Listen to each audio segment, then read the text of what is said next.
Assalamualaikum warahmatullahi wabarakatuh.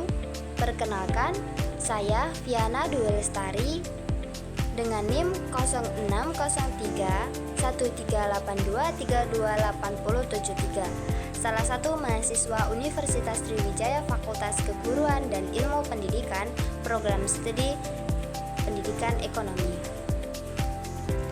Tujuan dari pembuatan video ini adalah untuk memenuhi tugas ujian akhir semester pada mata kuliah Teori Ekonomi Mikro yang diampu oleh dosen Ibu Yuliana FH, Sarjana Pendidikan, Magister Pendidikan.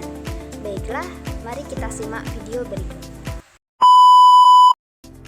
Baiklah, di sini saya akan membahas tentang teori konsumsi dengan pendekatan ordinal. Dengan pendekatan ordinal ini dapat kita ketahui bahwa para konsumen dapat mempertimbangkan kombinasi barang tanpa mengukur secara kuantitatif, namun tetap dipertimbangkan dengan pertimbangan yang mereka butuhkan. Adapun faktor-faktor yang mempengaruhi teori ordinal sendiri, yang pertama yaitu tentang preferensi konsumen tersebut, di mana konsumen akan memilih kombinasi barang dengan berdasarkan pengalaman, keinginan yang mereka dapatkan, atau juga dari kebutuhan yang mereka butuhkan. Faktor yang selanjutnya yaitu kemudahan akses. Kemudahan akses ini berupa dari lokasi atau pengiriman barang, di mana lokasi ini berupa toko yang menjual barang ataupun juga jasa. Karena semakin jauh jarak lokasi, maka untuk biaya transport mereka akan lebih meningkat. Dan untuk pengiriman barang, pasti mereka akan mempertimbangkan biaya pengiriman, di mana jika pengiriman dari lokasi penjual ke tempat lokasi konsumen lebih jauh, maka akan mendapat biaya pengiriman yang lebih tinggi. Yaitu yang selanjutnya, tambah atau insentif, di mana ini akan berupa seperti potongan harga atau biasa disebut dengan diskon. Yang kedua, bisa juga dari layanan yang ekstra seperti pay later atau sejenisnya.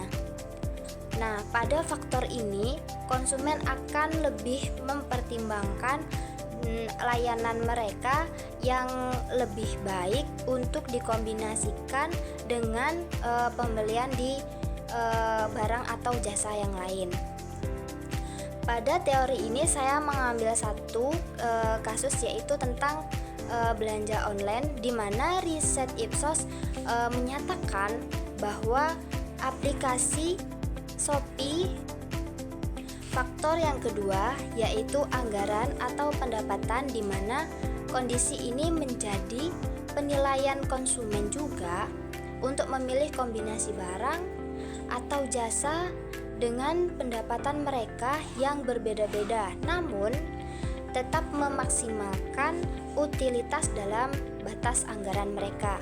Faktor yang ketiga yaitu harga barang atau jasa, di mana harga barang ini sangat mempengaruhi dalam tingkat penilaian konsumen itu sendiri, karena konsumen akan mempertimbangkan harga yang terjangkau untuk dikombinasikan dengan barang yang lain.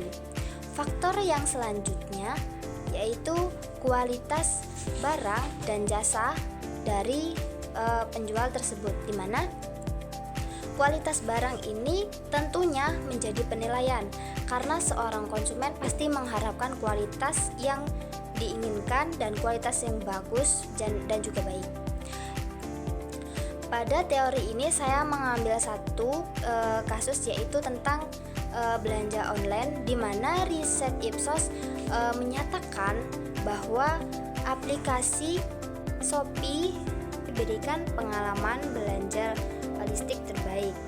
Nah, dari berita ini dapat dilihat belanja online memiliki fitur-fitur yang banyak dan aplikasi-aplikasi online shop yang lainnya juga memiliki fitur-fitur yang lain. Salah satunya yaitu aplikasi Shopee. Di sini para konsumen banyak memilih aplikasi Shopee dibandingkan dengan aplikasi lain.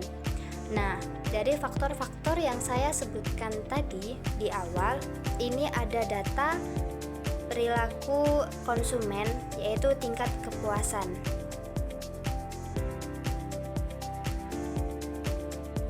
Dari data yang saya tampilkan tadi, bisa dilihat beberapa aplikasi online shop yang dapat dipilih oleh para konsumen untuk berbelanja memenuhi kebutuhan mereka. Nah, dari beberapa aplikasi ini, para konsumen dapat mengkombinasikan belanja mereka dalam satu aplikasi atau beberapa aplikasi. Dari teori ordinal di sini dapat kita lihat kepuasan konsumen tersendiri lebih mengkombinasi dengan aplikasi online untuk membeli keperluan mereka dengan beberapa pertimbangan seperti akses untuk layanan seperti pembayaran, terus pengiriman, lalu yang selanjutnya harga, di mana harga ini bisa menjadi pengaruh dan bisa untuk jadi pertimbangan konsumen. Lalu yang selanjutnya kualitas barang, di mana saat pengiriman barang lalu barang datang pada tujuan alamat konsumen, di situ akan terlihat kualitas barang. Baiklah, dapat kita simpulkan bahwa dari teori ordinal yang kita bahas tadi, untuk pembelanjaan online shop dapat digunakan untuk pertimbangan mengkombinasi barang yang akan kita beli di beberapa aplikasi online shop.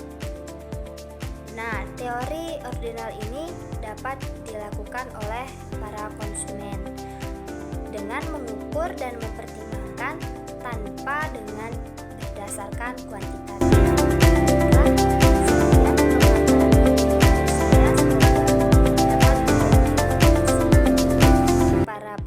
Semua, saya akhiri. Wassalamualaikum warahmatullahi wabarakatuh.